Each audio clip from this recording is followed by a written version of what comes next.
Well, Jimmy Kimmel was fired because he had bad ratings more than anything else, and he said a horrible thing about a great gentleman known as Charlie Kirk. And Jimmy Kimmel is not a talented person. He had very bad ratings, and they should have fired him a long time ago. So, you know, you can call that free speech or not.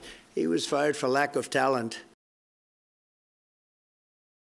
Le président américain qui se réjouit de la décision du réseau ABC de suspendre indéfiniment l'émission de fin de soirée de Jimmy Kimmel, le réseau qui juge que l'animateur a tenu des propos offensants, indélicats en suggérant que le tueur de Charlie Kirk était peut-être un républicain favorable à Donald Trump.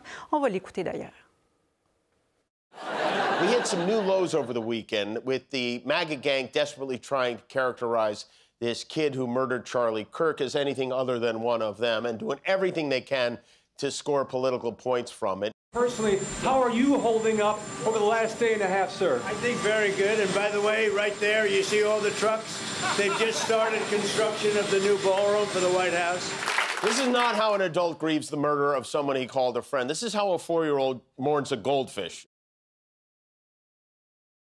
Alors, il y en a d'autres qui disent qu'il a plutôt voulu dénoncer une certaine récupération politique de l'assassinat par les républicains.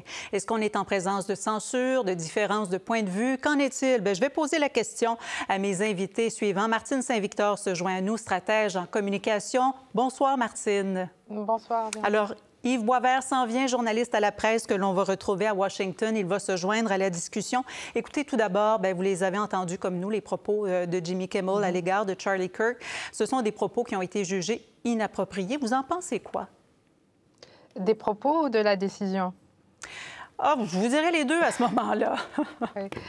Écoutez, je vous dirais que c'était assez surprenant de voir que tant de jours après l'assassinat de M. Kirk, qu'on en parle encore dans un contexte de blague, entre guillemets. Ouais. C'est pas le propos en tant que tel, c'est le choix de continuer d'en parler parce que ce qu'on voit depuis plusieurs jours, c'est justement cette difficulté à naviguer le sujet. Il y a plusieurs entreprises qui ont mis à pied des gens qui s'étaient prononcés.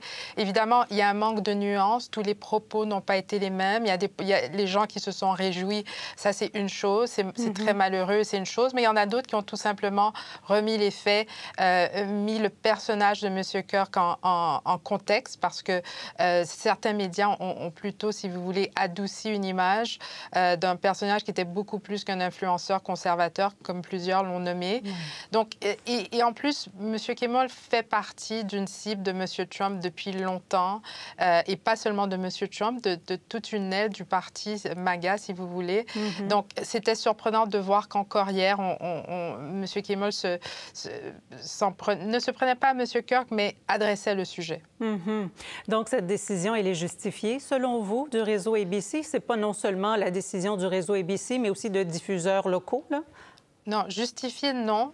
Mais je pense qu'il faut regarder peut-être un petit peu plus en profondeur qui sont ces diffuseurs locaux. D'abord, d'un côté, on a Sinclair, qui est un groupe ultra-conservateur et qui a beaucoup d'influence dans les marchés locaux, dans ces stations locales. Et puis, Nexstar, qui est en pleine négociation et qui a besoin d'avoir ce feu vert de la FCC, donc qui ne veut pas être en contrariété, si on veut, avec cette agence et qu'elle se plie. C'est pas vraiment surprenant. Vous savez, la valeur de cette acquisition sur laquelle elle est en train de travailler, c'est plus de 6 milliards de dollars. Donc, l'argent avant les sentiments. Et s'il fallait sacrifier M. Kimmel, ça a été fait. Maintenant, ce qui est un petit peu plus surprenant, c'est ABC qui ne vient pas à la défense de son animateur, comme CBS ne l'avait pas fait non plus pour M. Colbert. Donc, les pions ont bougé, Véronique, depuis plusieurs mois. Et on voit maintenant que certains réseaux ne veulent pas avoir à gérer, si vous voulez, cette foudre MAGA et préfèrent mettre le genou par terre. Oui, la FCC qui est en quelque sorte le CRTC du côté américain. Yves Boisvert se joint à nous. Bonsoir, Yves. Bonsoir. Merci d'être avec nous. On vous retrouve à Washington ce soir. On va entendre quelques réactions, puis on va vous demander de réagir à ce qu'on va avoir entendu.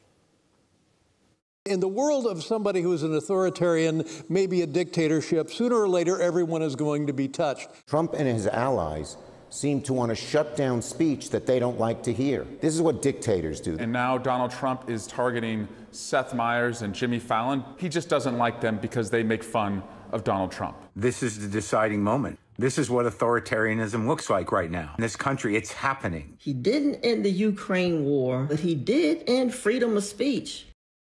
Vous vous êtes posé la question, Yves, ce matin, dans le papier que vous avez signé dans la presse, où les États-Unis s'en vont, dans quel régime on se trouve. Vous voyez ça comme de la censure d'État, ce qui s'est passé donc ces dernières heures aux États-Unis? Parce qu'au premier degré, là, c'est pas M. Trump qui a décidé que Jimmy Kimmel allait perdre son micro, là. Bien, c'est presque ça, en réalité, puisque c'est Donald Trump qui a nommé M. Carr, Brendan Carr, à la tête de la fédération, qui est l'équivalent américain, comme vous l'avez dit, du CRTC. Et cet individu a envoyé le message, avant que les réseaux locaux disent « on ne le diffusera pas », qu'il risquait une perte de licence ou des amendes.